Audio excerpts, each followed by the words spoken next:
नमो तस्स भगवतो अरहतो सम्मा सम्बुद्धस्स। बुद्ध और उनका धम्म बाबा साहेब डॉक्टर अम्बेडकर द्वारा रचित कालजयी पुस्तकों के इस रचना संसार में आपका स्वागत है। आप जानते हैं कि इस समय हम लोग बाबा साहेब डॉक्टर अम्बेडकर द्वारा मूल रूप से अंग्रेजी में रचित ग्रंथ द बुद्धा एंड हिज धम्मा, इसका ये हिंदी अनुवाद आप तक पहुंचा रहे हैं। और ये जो हिंदी अनुवाद है, ये हिंदी अनुवाद डॉक्टर भदंत आनंद कौशल्यायन जी का है। आइए इस कड़ी में आगे बढ़ते हैं और हमेशा की तरह आपको याद दिला देते हैं कि ये बुद्ध और उनका धम्म के पंचम कांड का चौथा भाग है। और इस चौथे भाग में बाबा साहेब जिस विषय की चर्चा कर रहे हैं वो चर्चा है कि क्या गृहस्थों का धम्म और भिक्षुओं का धम्म, मतलब गृह त्यागियों का धम्म और गृहस्थों का धम्म, इसमें क्या कोई अंतर है, इनके शील में क्या कोई अंतर है। तो गृहस्थों का जो शील है, इस शील को तथागत बुद्ध समझा रहे हैं उपासक धम्मिक को। ये बात तथागत अपने प्रवचन के द्वारा समझा रहे हैं और ये पूरा प्रसंग बाबा साहेब ने बुद्ध और उनका धम्म में लिखा है। देखिए, हमने पिछली कड़ी में देखा कि भिक्षुओं का जो शील है वो तथागत ने समझा है। अब उपासकों का शील तथागत समझा रहे हैं। तो उपासकों का शील कैसा है? तो तथागत कहते हैं कि प्राणी हिंसा ना करें, चोरी ना करें, झूठ ना बोले और नशीले पदार्थों के सेवन से बचें और व्यभिचार से दूर रहें। फिर आगे कहते हैं तथागत कि उपोषित दिनों में उपोषित व्रत ग्रहण करें और उस दिन अष्टशीलों का पालन करें। जिस दिन उपोषित ग्रहण किया है उस दिन अष्टशीलों का पालन करें। पंचशील तो जीवन का हिस्सा है ही, लेकिन जिस दिन उपोषित को ग्रहण किया उस दिन अष्टशीलों को धारण कर लें। और प्रातः काल के समय पवित्र श्रद्धायुक्त चित्त के साथ 8 शीलों को ग्रहण करें। यह परंपरा बौद्धों की जीवन शैली में आज भी जैसी की वैसी चली आती है। जो उपासक हैं, उपासिकाएं हैं, वो जिस दिन अष्टशीलों को ग्रहण करती है तो बिल्कुल ऐसे ही प्रातःकाल के समय पवित्र श्रद्धायुक्त चित्त के साथ 8 शीलों को ग्रहण कर लेते हैं और बुद्धि पुरस्सर व्यवहार करें, मूर्खों के जैसा नहीं। जिस दिन उपोषित है उस दिन मूर्खों जैसा व्यवहार न करें, बुद्धि पुरस्सर व्यवहार करें और भिक्षुओं को यथा सामर्थ्य भोजन तथा पेय पदार्थों का दान करें। दान की ये जो प्रैक्टिसिंग है, ये जो अभ्यास है, दान का अभ्यास, ये अभ्यास करते करते पूरा होता है। कोई अचानक किसी ने किसी भवन का गेट जो होता है उस गेट को दान कर दिया और उस पर नाम लिखवा दिया, तो ये एक बड़ी छोटी सी बात है, लेकिन वो नाम लिखने के प्रति जो दान की आसक्ति है वो भी दान की उस गंभीरता को पूरा नहीं कर पाते हैं। तो ऐसा हो जाता है, लेकिन तथागत कहते हैं कि यथा सामर्थ्य, आपकी जितनी क्षमता है उस क्षमता के अनुसार भिक्षुओं को कम से कम भोजन का दान कर ले, उनको पेयजल का दान कर ले और ये दान का अभ्यास करते रहें। फिर आगे कहते हैं, देखिएगा कि गृहस्थों ने क्या करना है, गृहस्थों का शील कैसा है। तो अपने माता पिता की भली प्रकार सेवा करें। आज के समय में हम बहुत सारे गृहस्थों को देखते हैं कि जो बुजुर्ग होते हैं परिवार के, बड़ी परेशानी में जीते हैं। कई बुजुर्गों का अपने बच्चों पर यह आक्षेप भी होता है कि वे ध्यान नहीं देते। तथागत कहते हैं कि अपने माता पिता की सेवा करें, जीविका का कोई अच्छा साधन अपनाएं। भाई ये तो आवश्यक है कि जीवन जीने के लिए कुछ तो कमाई करनी होगी, लेकिन तथागत कहते हैं कि ये जो कमाई है, ये जो जीविका है, इस जीविका का कोई अच्छा साधन अपनाएं। किसी को फंसा कर नहीं, किसी को फंसा कर, किसी को ठग कर जीवन यापन नहीं करना है। लोगों को ठगी का भी व्यापार व्यवसाय समझ में आता है। लोग ठगी करने को भी अपना व्यापार समझ लेते हैं और कहते हैं कि ये तो हमारा धंधा है, ये तो हमारा व्यापार है, तो इसके आधार पर तो हमारा जीवन चलता है। तथागत कहते हैं नहीं, ये सम्यक आजीविका नहीं है। तो जीविका का कोई अच्छा साधन अपनाएं और इस प्रकार जो गृहस्थ दृढ़ता पूर्वक धम्म का पालन करेगा वो दिव्यलोक को प्राप्त होगा।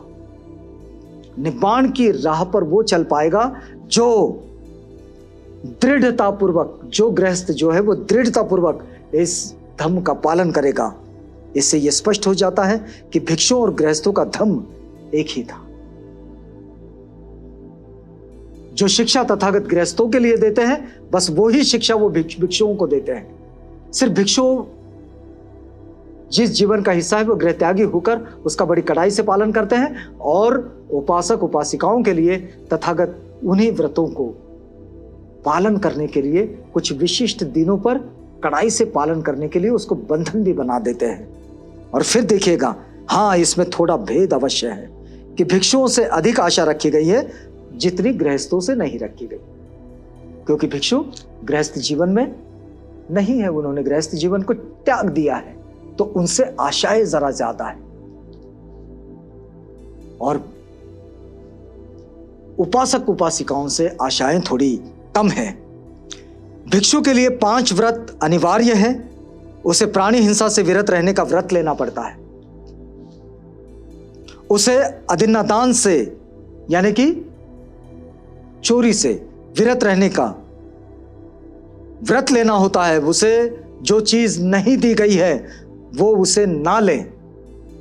उसे कभी भी झूठ ना बोलने का व्रत लेना होता है भिक्षु को।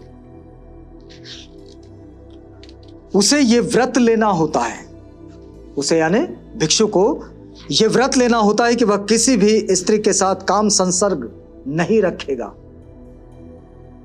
क्योंकि उसने गृहस्थ जीवन को त्याग दिया है। तो भिक्षु से यह अपेक्षा की जाती है, उससे उसके लिए यह व्रत का हिस्सा है। उसकी जीवनचर्या में कभी भी किसी स्त्री से काम संसर्ग नहीं करेगा। भिक्षु को ये व्रत भी लेना होता है। भिक्षु को ये व्रत भी लेना होता है। कौन सा व्रत? कि वह कभी किसी नशीले पदार्थ का ग्रहण नहीं करेगा। ये भिक्षु का व्रत है।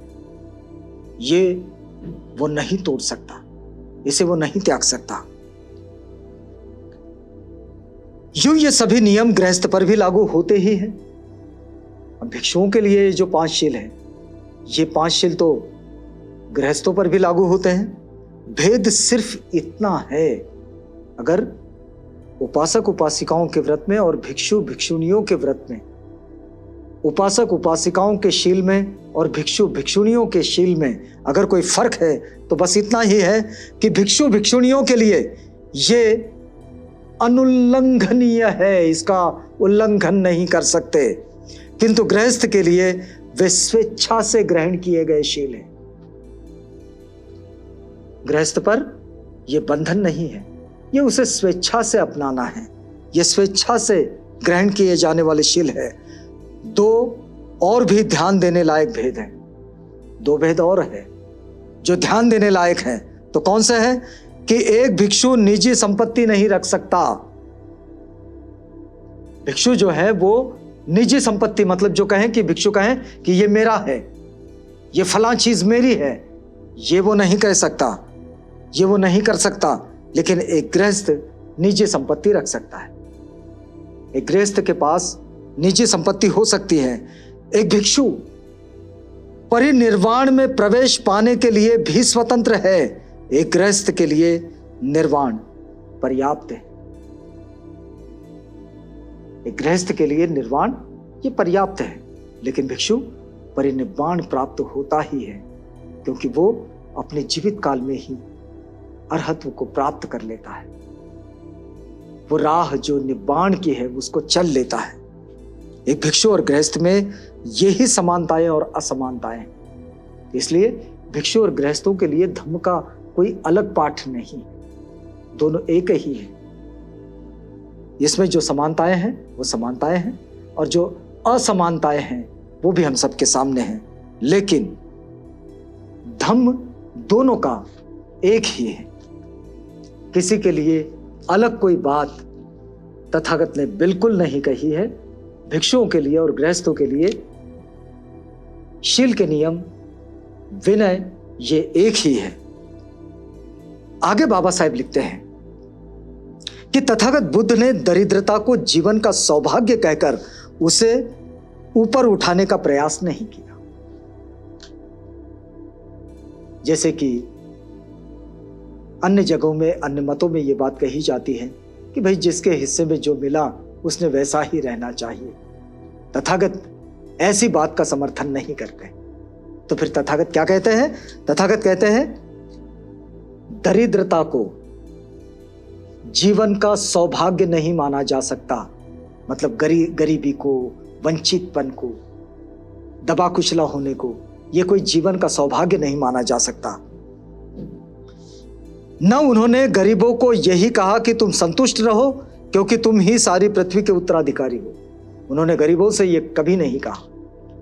ये उपासक उपासिकाओं के लिए शील की बात कर रहे हैं तथागत। उन्होंने गरीबों से यह बिल्कुल नहीं कहा कि तुम अपनी परिस्थिति से, अपनी स्थिति से संतुष्ट रहो।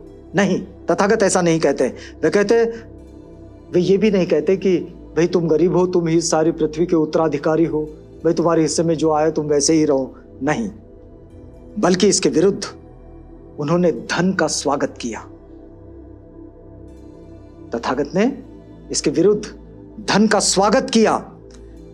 जिस बात पर उन्होंने जोर दिया वो ये थी कि धन पर भी जीवन मर्यादा का अंकुश लगा रहना चाहिए। धन कितना इकट्ठा करना है, इस पर जीवन की मर्यादा का अंकुश लगा रहना चाहिए।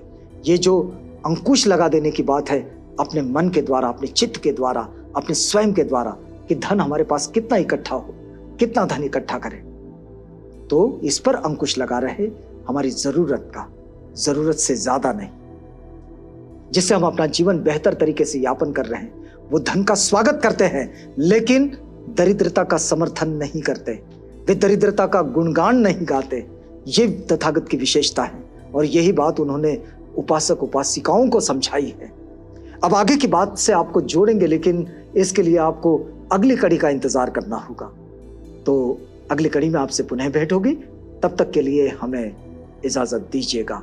वादा करते हैं कि पुनः आपसे मिलेंगे।